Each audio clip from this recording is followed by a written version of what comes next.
Hello, guys. Good morning. Welcome to your Bitcoin report. Let's get started.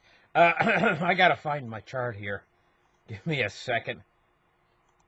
Got to start it up. It wasn't even started this morning. I'll tell you about Bitcoin. Bitcoin, is going through a period of malaise. It's like when you're out in the ocean, there's no wind in your sails. And, part of the reason for this is liquidity is drying up in the system. Two things need to happen in order to make Bitcoin move. And one of the things that need to happen is we need to have more liquidity in the system. Instead of liquidity drying up like it's doing right now, we need to have liquidity being injected into the system, searching for a home. Liquidity being money injected into the system. And we had those conditions before the Fed started pulling $50 billion a month out of the economy. The second thing that really helps to drive Bitcoin is problems in the world, especially currency problems. Take a look at how the people in Venezuela had to try to run the cryptocurrency when their currency had a big problem with it. So that can make people run to cryptocurrencies. Now, cryptocurrency, in the meantime, stays a speculative investment. And what it'll do is it'll find just like all markets' tendency is to find fair market value, what it'll do is it'll try to find fair market value. And that's what it's done. And so the people, right now, basically, through the process of the free market, have basically found the fair value for Bitcoin. Just basically is what's happened. And it's going to go along and stay pretty much at that, more or less at that fair value, as long as there's no driver to drive it up. Right now, so it's a speculative investment that's basically found its fair market value. But let's get the charts on and take a look right here at things that could end up being a driver. Now, there's been a situation going on over in France with the yellow vests. And I'm going to tell you, this situation could spill over so fast into the rest of the world, it could make your eyes spin. But this Macron character that they elected as their leader of France, he's making all the wrong mistakes with this. And now what does he come up with? He's gambling on a national debate to restore calm. So evidently this character is going to actually go on live TV, and this Macron character in front of all the French people. I'm going to tell you, right now, he's so hated in France that when a person gets that hated, when they show their face, the people just go crazy. And not in a good way. I'm not talking about it in a good way. And so this idea, he just should know that showing his face on nationwide French TV, is going to make the people they're just going to go insane when they see him on the television screen talking to them and trying to pacify them. They're going to go insane. And this is just going to make things worse. This national debate but this is what politicians do. Yak, yak, yak, yak, yak, yak, yak. Meetings, endless meetings and stuff, and debates and all this garbage. This is what they do.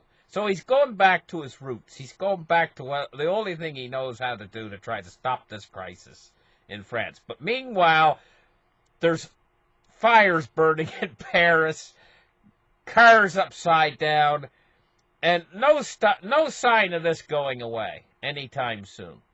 Okay? No sign of it going away anytime soon. Now, I have to remain neutral to this situation. It's not easy, though. It's not easy. But I have to remain neutral to report on it accurately. But this is a wild situation going on in France. And I think that the French government, this is my personal opinion, is that they're hanging on by a thread. Now let's think, what happens if the French government goes down? Well, I'll tell you what will happen, is for this movement, they would consider that success, a win, And what will happen from that is other countries will look and they'll say, hey, you know what? This movement in France has won. They've taken out their government. They've whatever, you know. And this would give impetus for this movement to spring up in other countries and spread, you know. And it could cause total chaos to the entire world if it spreads to too many countries too fast and takes down too many governments too quickly. I mean, you just can't replace something real quickly if it's... And this could act as a driver for cryptocurrencies, you know. Now, let's take a look at something else here that's going on. Let's see, am I at the right thing here? Let me pull up. How did I get so far down? My mouse must have went down somehow. A second Brexit referendum was once a pipe dream. Now some wonder if it's the only way out of chaos. A second Brexit referendum. I'm going to tell you, first off, why do they keep discussing this over and over and over again, talking about a second Brexit referendum? We've already been there. We've already talked about that, you know, and we've already ruled it out because you just can't go in and take a vote over and over again until you finally get the desired result. That's not democracy. You vote once, you get your result, and then you go with that. Because if you vote again and again and again, all you're doing is it just doesn't work that way. Democracy doesn't work that way.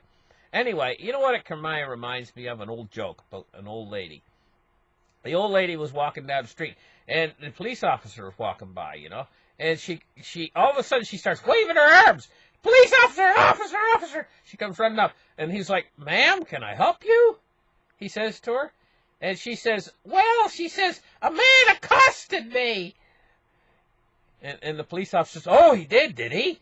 Who was this guy? And she says, yes. Oh, he was patting my bottom. He was patting my bottom, and it was, oh. And he says, oh, he says to the lady, he says, oh, we got to do something about this, ma'am. Tell me where and when this happened. And she says, well, it happened over there on that side of the street in 1975.